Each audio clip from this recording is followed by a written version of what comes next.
Assalamualaikum warahmatullahi wabarakatuh. Perkenalkan, nama saya Ratu Lailatul Ulfa dengan NIM C1C023043. Adapun topik pembahasan pada pembahasan kali ini yaitu mengenai kerangka dasar penyusunan dan penyajian laporan keuangan syariah dan konsep dasar akuntansi menurut AAO, IFI, dan pemikiran Islam. Masuk ke dalam pembahasan kerangka dasar penyusunan dan penyajian laporan keuangan syariah. Nah, salah satu latar belakang diterbitkan kerangka dasar penyusunan dan penyajian laporan keuangan syariah atau LDPP/LKS adalah karena adanya perbedaan karakteristik transaksi dan pelaporan keuangan antara entitas syariah dengan konvensional. Nah, KDPP/LKS memberikan konsep yang mendasari penyusunan dan penyajian laporan keuangan bagi para penggunanya. Nah, KDPP/LKS ini memiliki manfaat sebagai dasar konseptual dalam menanggulangi masalah penafsiran informasi akuntansi akibat tidak adanya standar yang mengatur. Nah, adapun tujuan kerangka dasar yaitu yang pertama menyusun standar akuntansi keuangan syariah ketika menyusun standar. Yang kedua, penyusunan laporan keuangan itu untuk menanggulangi masalah akuntansi syariah yang belum diatur dalam standar akuntansi keuangan syariah. Yang ketiga, auditor. Nah, ketika memberikan pendapat mengenai kesesuaian laporan keuangan dengan prinsip akuntansi syariah yang berlaku umum. Yang keempat, para pemakai laporan keuangan untuk menafsirkan informasi yang tersaji dalam laporan keuangan yang disusun sesuai dengan standar akuntansi keuangan syariah. Nah, adapun pengguna dan kebutuhan informasi, yang pertama ada investor, yang dimana untuk menilai risiko yang melekat dan atas hasil pengembangan investasi guna menentukan keputusan untuk membeli, menahan atau menjual investasi, serta menilai kemampuan entitas syariah untuk membayar dividen. Yang kedua, pemberi dana core. Nah, ini untuk menilai kemampuan pembayaran dana core pada saat jatuh tempo. Yang ketiga, pemilik dana syurga temporer, yang dimana untuk mengambil keputusan investasi dengan tingkat yang bersaing dan aman. Nah, yang keempat, pemilik dana titipan, yang mana untuk memutuskan apakah dana yang dititipkan dapat diambil setiap saat. Dan yang kelima, pembayar dan penerima dana ZIS dan wakaf, itu untuk menentukan atau mengetahui sumber dan penyaluran dana tersebut. Nah, yang keenam, pengawas syariah, yaitu dimana untuk menilai kepatuhan pengelola bank akan prinsip syariah. Yang ketujuh, karyawan, untuk mengetahui stabilitas dan profitabilitas entitas syariah, serta untuk menilai kemampuan entitas syariah dalam membalas jasa, manfaat, pensiun, dan kesempatan kerja. Yang kedelapan, pemasok dan mitra usaha, dimana untuk memutuskan apakah jumlah yang terhutang akan dibayar pada saat jatuh tempo, tengah waktu biasanya lebih pendek dari dana core. Nah, yang kesembilan, pelanggan, dimana untuk menilai kelangsungan hidup entitas syariah. Yang ke-10, pemerintah, untuk mengatur aktivitas entitas syariah, menentukan kebijakan pajak, dan sebagai dasar statistik pendapatan nasional dan statistik lainnya. Nah, yang ke-11, masyarakat, yang mana untuk mengetahui informasi kecenderungan atau tren dan perkembangan terbaru dari entitas syariah, serta mengetahui rangkaian aktivitas entitas tersebut.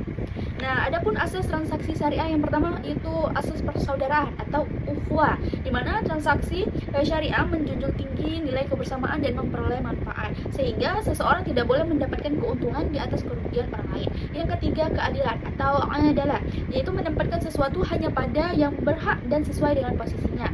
Yang ketiga, kemaslahatan atau maslahah, yang dimana segala bentuk kebaikan dan manfaat yang berdimensi duniawi dan ukhrawi, material dan spiritual, serta individual dan kolektif. Nah, yang keempat, keseimbangan atau tawazun, yang dimana segala bentuk kebaikan dan manfaat yang berdimensi duniawi dan ukhrawi, material dan spiritual, dan individual dan kolektif.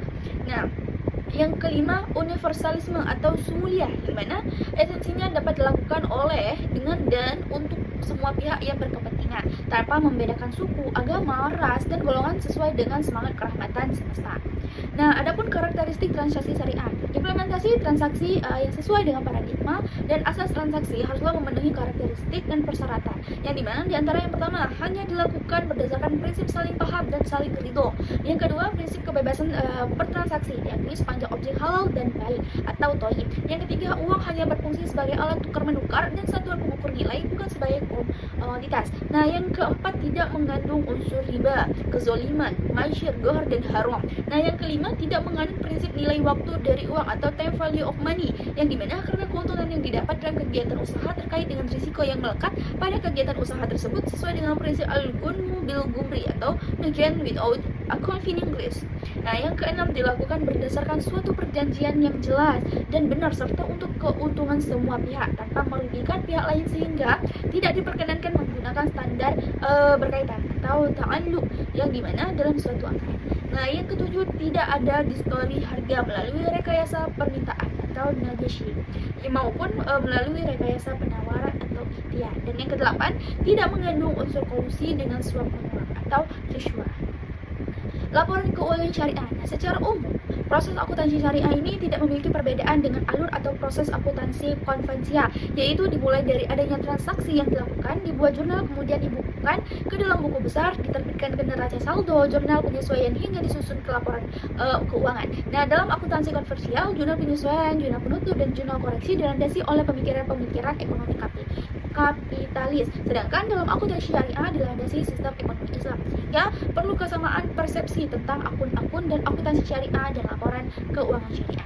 Nah, berdasarkan hal tersebut, dalam entitas syariah memiliki persamaan dasar yang sedikit berbeda dari akuntansi konvensional, yang dimana dalam laporan keuangan syariah persamaan dalam dasar untuk menyusun neraca saldo yaitu aset liabilitas ditambah dengan dana syirkat temporer ditambah dengan ekuitas.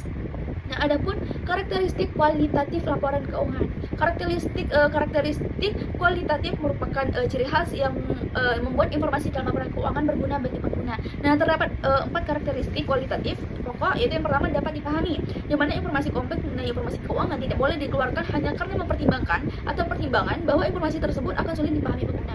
Yang kedua, relevan, agar bermanfaat. Informasi harus memiliki nilai peramalan dan penegasan atas transaksi yang berkaitan satu sama lain, sehingga dapat membantu pengguna dalam mengevaluasi peristiwa masa lalu, masa sekarang, dan masa yang akan datang atau masa depan.